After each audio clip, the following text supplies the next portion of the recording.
Hello everyone, welcome again my YouTube channel Aarti English classes. आज again मैं आपके लिए लेकर आई हूँ कुछ इंपॉर्टेंट स्ट्रक्चर्स जो कि आपके लिए होने वाले हैं काफ़ी बेनिफिशियल। तो वीडियो के लास्ट तक आपको बने रहना है। तो चलिए स्टार्ट करते हैं आज की video without wasting any time. Let's begin. Next मैं आपको बताने वाली हूँ भाड़ में जाए। अब देखिए, वैसे तो हम कह देते हैं कि भाड़ में जाओ, गो टू हेल हम बोल देते हैं, लेकिन वहाँ पे हम एक छोटा सा एक्सप्रेशन यूज करते हैं, भाड़ में जाओ, तो गो टू हेल। एंड देखिए, थोड़ा सा अब्यूजिंग लगता है ये, तो कि भाड़ में जाओ मतलब कि ऐसा लगता है किसी ने गाली दे दी हो, बट एक्चुअली क्या होता है कि ये एक ऐसा एक्सप्रेशन होता है जो हम काफ़ी ज़्यादा यूज़ करते हैं, और ये हम तब बोलते हैं जब हम ये दिखाना चाहते हैं कि हमें किसी की कोई चिंता नहीं है और हम एनॉयड हो जाते हैं, और तब हम इसको बोलते हैं कि भाड़ में जाए ये और भाड़ में जाए वो। Okay, it is often used when you know longer care about the consequences of an action और द ओपिनियन, राइट। तो हमें ये हम तभी ज़्यादातर यूज़ करते हैं जब हमें किसी कॉन्सिक्वेंसेज की कोई परवाह नहीं होती, या फिर किसी की ओपिनियन की कोई परवाह नहीं होती, और हम कह देते हैं कि नहीं, हमें कोई फ़र्क नहीं पड़ता, तुम ये करो तुम वो करो, हम तो यही करेंगे, राइट। तो उस कॉन्टेक्स्ट में हम इसको यूज़ करते हैं। ओके, तो इसके लिए आपको यूज़ करना है to hell with, to hell with, right. तो इसके लिए आपको यूज करना है टू हेल विद। एंड देखिए, इस एक्सप्रेशन को हम स्टार्टिंग में ही यूज कर देंगे, ठीक है। और सारे सेंटेंसेस में आप देख सकते हैं हिंदी में भी हमने स्टार्टिंग में ही यूज किया है। एंड दो क्लोज है, वन तो यही हो गया है, यहाँ पर यही एक्सप्रेशन हो गया, तो इसको हम स्टार्टिंग में यूज करेंगे, और रेस्ट जो सेंटेंस होगा उसे हम उसी टेंस में बनाएंगे जिस टेंस में वो है। तो चलिए फर्स्ट एग्जाम्पल से समझ लेते हैं। फर्स्ट एग्जाम्पल, भाड़ में जाए रूल, है ना, भाड़ में जाए रूल्स। मैं तो यहाँ से जा रहा हूँ। हो सकता है कि ऐसा रूल हो कि आप यहाँ तक बैठोगे, इस टाइम तक आपको बैठना ही है, तो आप एनॉयड हो गए उस सिचुएशन को लेकर और आप कह रहे हो कि भाड़ में जाए रूल्स, मीन्स आप रूल को का उल्लंघन करने वाले हो। तो मैं तो यहाँ से जा रहा हूँ, तो सेंटेंस हो जाएगा टू गो। अब यहाँ पे जो विद है, इसके बाद हम वो ही यूज करेंगे जिसको हम भाड़ में जाने की बात कर रहे हैं। तो सेंटेंस हो जाएगा भाड़ में जाए रूल्स, तो रूल्स की बात हो रही है, to hell with the rules, to hell with the rules, I am getting out of here, I am getting out of here.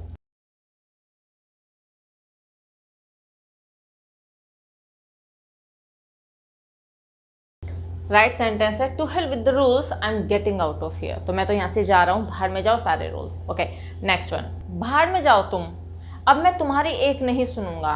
भाड़ में जाओ तुम, अब मैं तुम्हारी एक नहीं सुनूंगा। मैं सामने वाली की सुन सुन के हम परेशान हो गए हैं, और अब हम उसको सुनना ही नहीं चाहते। अब हम कहते हैं कि अब कुछ भी हो जाए, तुम्हारी ओपिनियन मैटर नहीं रखती है, अब मैं तुम्हें बिल्कुल भी नहीं सुनूंगा। ओके, तो सेम ये है कि यहाँ पे तुम की बात हुई, तो सेंटेंस हो गया to hell with you, to hell with you, now I will not listen to you anymore. To hell with you, I will not listen to you anymore.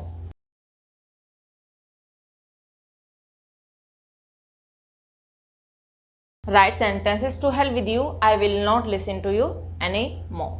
Hope समझ में आ गया होगा। नेक्स्ट, भाड़ में जाए सब, भाड़ में जाए सब, मेरा जो मन करेगा मैं वही करूँगा, मेरा जो मन करेगा मैं वही करूँगा। तो सेंटेंस हो जाएगा to hell with everyone, to hell with everyone. अब देखिए, यहाँ पे आपको दो बात याद रखनी है। अगर यहाँ पे हम लोगों की बात कर रहे हैं कि सब भाड़ में जाए, तो तब हम एवरीवन का यूज़ करेंगे, टू हेल विद एवरीवन। लेकिन अगर हम बात करें कि सारी चीज़ों की, सारी चीज़ें भाड़ में जाए, मुझे फ़र्क नहीं पड़ता, तो तब हम यहाँ पे यूज़ करेंगे एवरीथिंग। बस ये याद रखना है कि आप किस कॉन्टेक्स्ट में बोल रहे हो। तो मैं यहाँ पे लोगों के कॉन्टेक्स्ट में बोलना चाह रही हूँ कि भाड़ में जाए सब, टू हेल विद एवरीवन। मेरा जो मन करेगा मैं वही करूँगा, I will do what ever I want, I will do whatever I want. To hell with everyone, I will do whatever I want.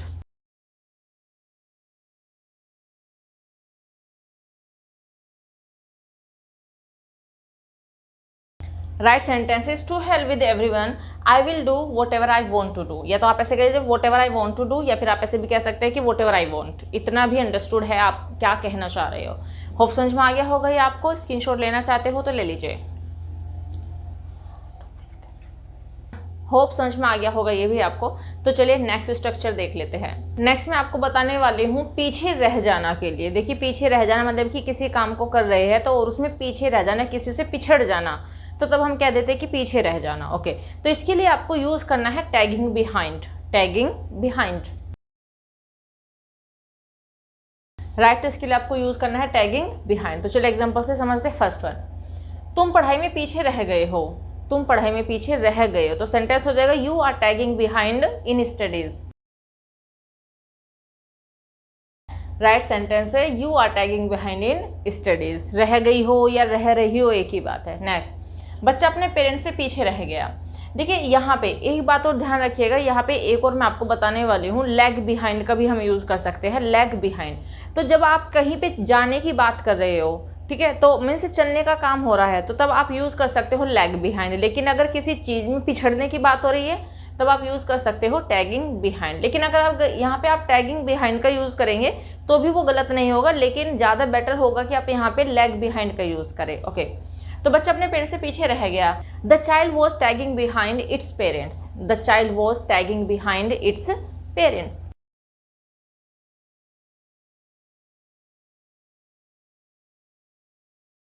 Right sentence है the child was tagging behind its parent. तो बच्चा अपने parents से पीछे रह गया। Okay next. Okay, ये sentence आपके लिए है, तुम रेस में हमेशा पीछे रह जाते हो। प्रेजेंट इंडेफिनिट में हम इसको बनाएंगे, याद रखिएगा।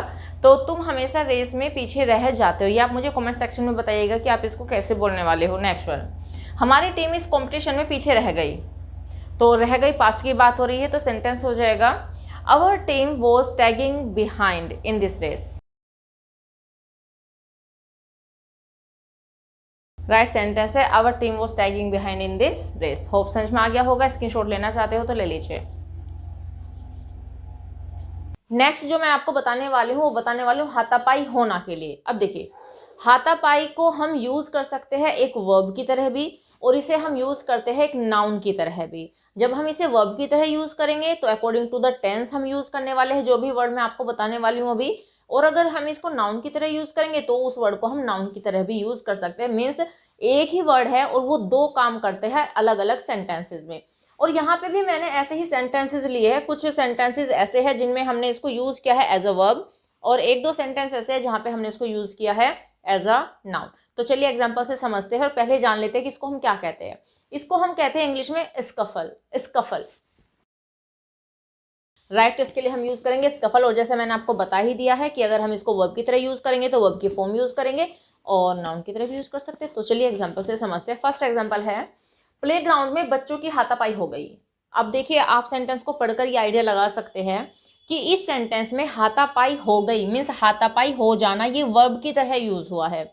और ये सेंटेंस पास्ट इंडेफिनिट का है, और पास्ट इंडेफिनिट में हम यूज करते हैं पॉजिटिव सेंटेंस में मेन वर्ब की सेकेंड फॉर्म। तो स्कफल की सेकेंड फॉर्म, तो स्कफल की सेकेंड फॉर्म हो जाएगी स्कफल। तो चलिए करते हैं। Children scuffled on the playground. Children scuffled on the playground. Right sentence is children scuffled on the playground. Hope समझ में आ गया होगा। नेक्स्ट वन इज उनकी कहा सुनी हाथापाई में बदल गई। अब देखिए, यहाँ पे इस सेंटेंस में हाथापाई होने की बात नहीं हो रही है। ऐसा नहीं कि हाथापाई हो गई, ये हो गया वो हो गया, नहीं। यहाँ पे हाथापाई यूज हुआ है एक नाउन की तरह। देखिए, उनकी कहा सुनी हाथापाई में बदल गई, वर्ब है हमारे पास में यहाँ पे बदल जाना। राइट, बदल जाना। बदल जाने के लिए हम यहाँ पे टर्न यूज करेंगे। और कहा सुनी भी अपने आप में एक बहुत अच्छा वर्ड है जो आपको पता होना चाहिए, और इसके लिए हम यूज करते हैं। ये तो आप यूज कर सकते हैं verbal fight. Right, verbal fight. कहा सुनी क्या होता है?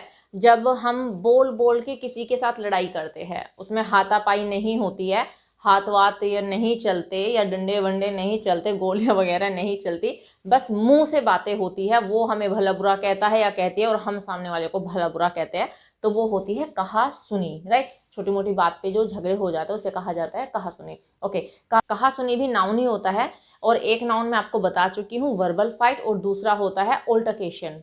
ऑल्टरकेशन तो आप कुछ भी यूज कर सकते हैं। राइट, तो चलिए मैं यहाँ पे यूज करने वाली हूँ वर्बल फाइट। ठीक है, तो बना लेते हैं। बदल गई पास्ट गई है, किनकी? उनकी, बहुत सारों की बात हो रही है। Their verbal fight, their verbal fight turned into scuffle.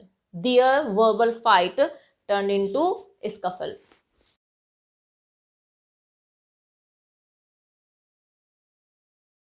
Right sentence is their verbal fight turned into scuffle. उनकी कहा सुनी किसमें बदल गई? हाथापाई में बदल गई। तो चलिए देखिए, यहाँ पे स्कफल यूज हुआ है एज अ नाउन। होप समझ में आ गया होगा ये पॉइंट आपको। नेक्स्ट वन इज कक्षा में हाथापाई मत करो। अब ये सेंटेंस एंड इस सेंटेंस में हाथापाई मत करो मीन्स ये यहाँ पे वर्ब की तरह यूज हुआ है। राइट, तो चलिए बना लेते हैं। Don't scuffle in the class, don't scuffle in the class. Right sentence is don't scuffle in the class. तो क्लास में हाथापाई मत करो। होप अच्छा लगने वाला है। स्कफल आपको, क्योंकि इसके दो रोल है, एक नाउन की तरह एक वर्ब की तरह। स्क्रीनशॉट लेना चाहते हो तो ले लीजिए। इस तरह से इस वीडियो में हमने 4 इंपॉर्टेंट वर्ब्स कवर की है एंड आई थिंक मेरे पॉइंट ऑफ व्यू से तो काफ़ी इंपॉर्टेंट है। आपके लिए है या नहीं है वो तो आपको वीडियो को देखकर ही पता चलेगा एंड आई थिंक आपको तभी रियलाइज हो पाएगा। एंड अगर रियल में ये वीडियो आपके लिए यूजफुल है तो प्लीज़ मुझे कमेंट सेक्शन में ज़रूर बताइएगा। तो बस इस वीडियो में इतना ही, मिलते हैं नेक्स्ट वीडियो में कुछ और इंपॉर्टेंट फैक्ट्स को लेकर, स्ट्रक्चर्स को लेकर। Till then bye bye, take care, stay healthy and keep learning.